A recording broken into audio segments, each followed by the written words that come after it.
everyone, welcome back to another edition of Storytelling with Ev. As I mentioned earlier this week, we are talking about Gabby Bernstein's Super Attractor book. It's so exciting because we're going to dive into how you can actually tap into your powers as a super attractor and manifest the life that you want. So this chapter is all about there's always more than enough to go around. When we tap into that fear-based thinking of that there's never enough to go around, we're actually blocking our own manifestation powers. So there are 7 blocks that Gabby has actually identified that prohibit you from manifesting the life that you want.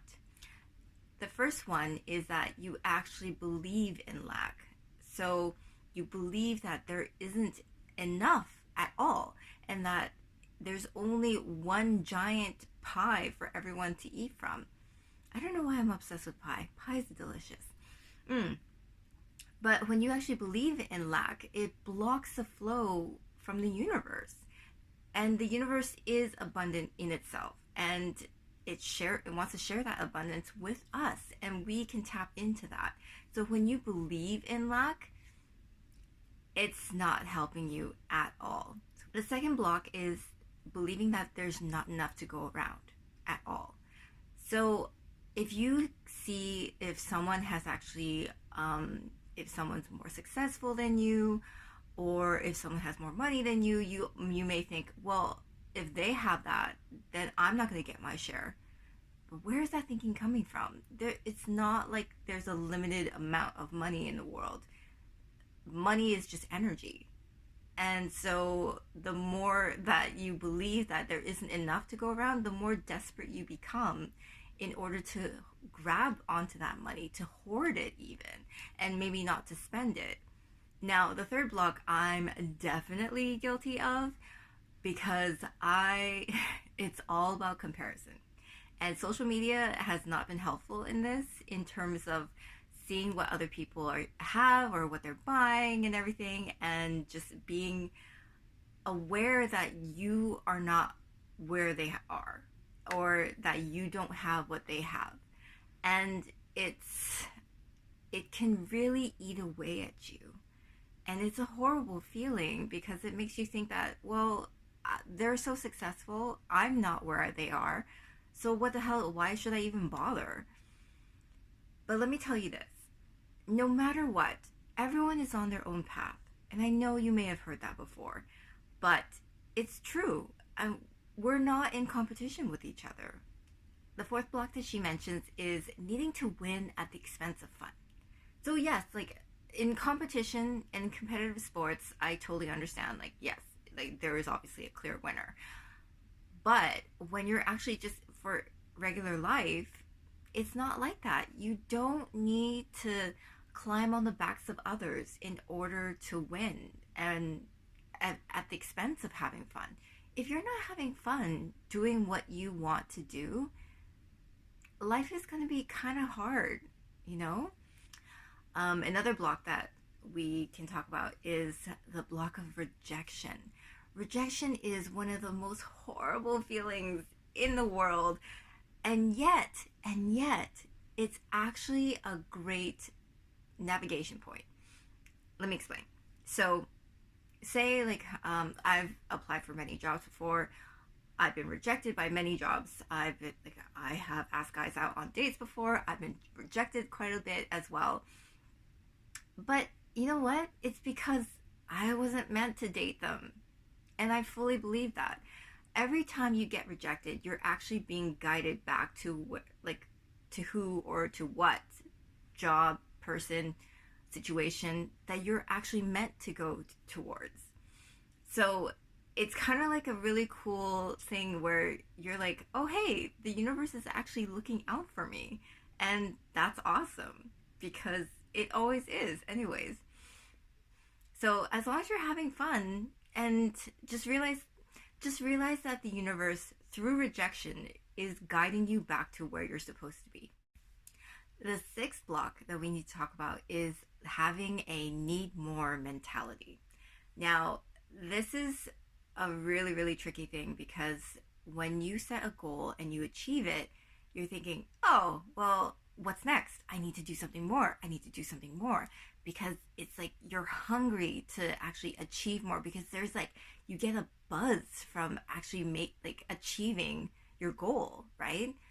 But at the same time, if you're not having fun and you're feeling kind of empty inside, you're not going to feel complete from it. You're not actually tapping into the super attractor power that you have.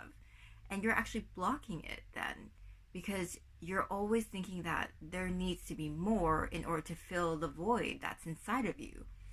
And when you actually focus on just outward achievement, of future achievement, you can never actually sit in the moment and just be like, hey, you know what? This is awesome. The last block that we definitely need to talk about, and it's something that I I have had to battle with quite a lot, is the fear of being judged. And I know that like when you don't step into your power, when you don't actually do what you're meant to do here, because you're scared of being judged by your family, by your friends, by anyone, by the internet. I mean, the internet has so much vitriol. It can eat away at you. All of these blocks can eat away at you. But the fear of being judged is actually one of the main reasons that a lot of people don't want to do what they want to do. They don't want to shine. They just want to play it safe. And that's just a really sad way of living because you're not tapping into the main reason why you're here. It's to experience joy and life in abundance.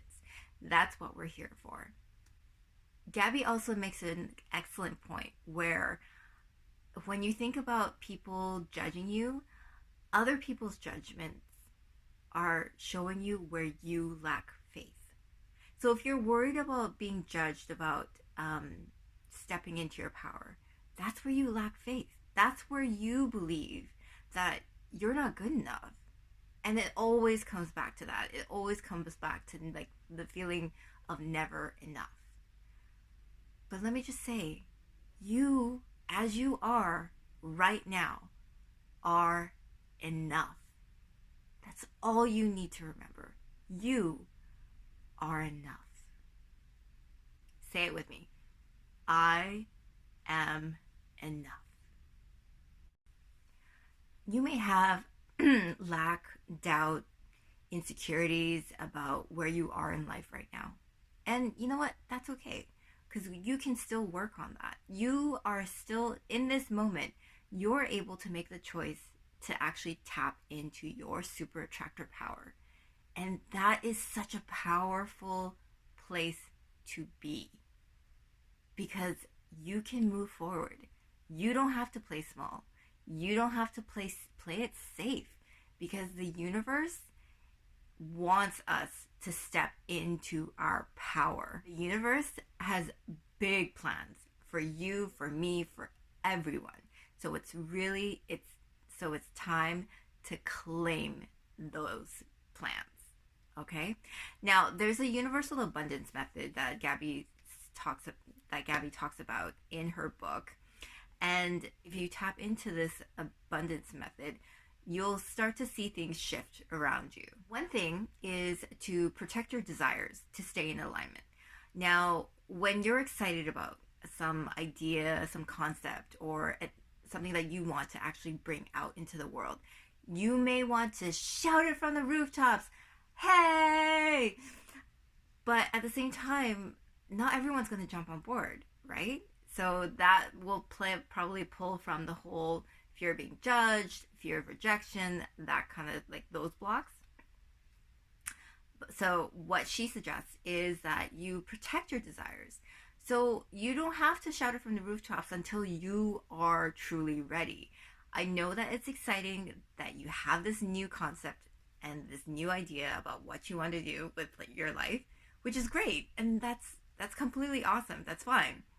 So when you shout it from the rooftops before you're actually ready, you're going to, and you run into some resistance from other people, you're going to actually feel their projections and their judgments, their criticisms pull you out of alignment with the universe. And the more that you engage with them, the more fear that you're going to be tapping into. And so that's problematic when you're just trying to keep the seedling of an idea and grow it into the flourishing tree that it's meant to be.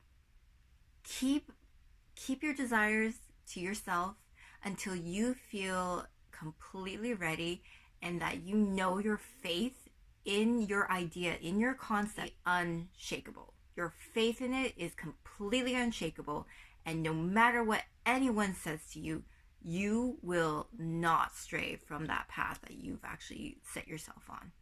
Another way to actually tap into this universal abundance method is to focus on giving rather than getting. Now, when you're actually focused on helping others or just giving your time, it actually shifts that whole idea that like there's never enough, because of course there is, because you are providing people with your time and energy and you're giving to others versus focusing on what you're getting as a result. And when you focus on giving rather than getting, the universe is just going to give right back to you because you're actually putting good energy out there. To tap into that universal abundance method, ask yourself, how can I serve? And then see where that takes you. Another great way to tap into the universal abundance method is to want more for others. I know that if you're in a lack mentality and you see someone, or say like your friend came to you and told you that they just got an exciting job, they just made like so much money and whatever, and you have that little sinking feeling inside your chest thinking like, oh my God, she's so successful and I'm not where she is. There's your lack talking.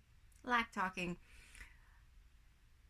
And when you are envious of that, it's showing you that, you know what, you don't have faith in your own path. You don't have faith in what you're meant to do in this world right now. So let go of that and focus on just being happy for them. Because when you're actually happy for other people, and like be it your friends or just someone who is, say, in the same industry as you, you're showing the universe that like, hey, you know what, you're celebrating other people, and that's also like putting you more towards your path as well, because they are showing you that they got it done, therefore you can do it as well.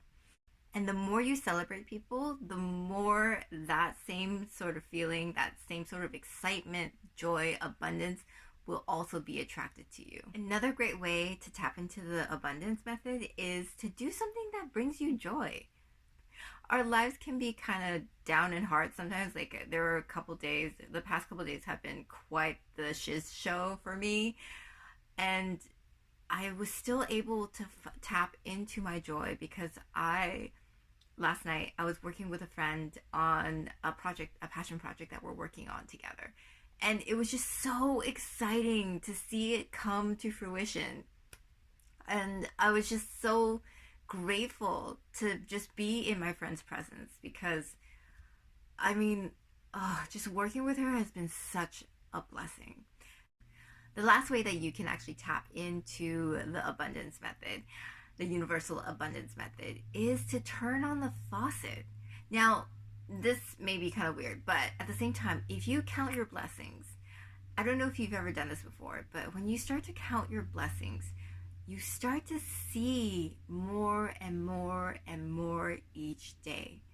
And when you actually start to notice all the amazing things that are happening in your life, all the things that bring you joy, all the things that make you feel abundant, that's going to attract way more abundance and way more joy into your life. I hope hearing about these 7 blocks will help you to realize that where you're actually experiencing some of that in your own life, and the tips on actually tapping into the universal abundance method will help you to realize that there is an unlimited amount of abundance and joy, and there's always more than enough to go around. So thank you so much for watching. Don't forget to subscribe and like and share and comment, and I will see you again next week with chapter 4.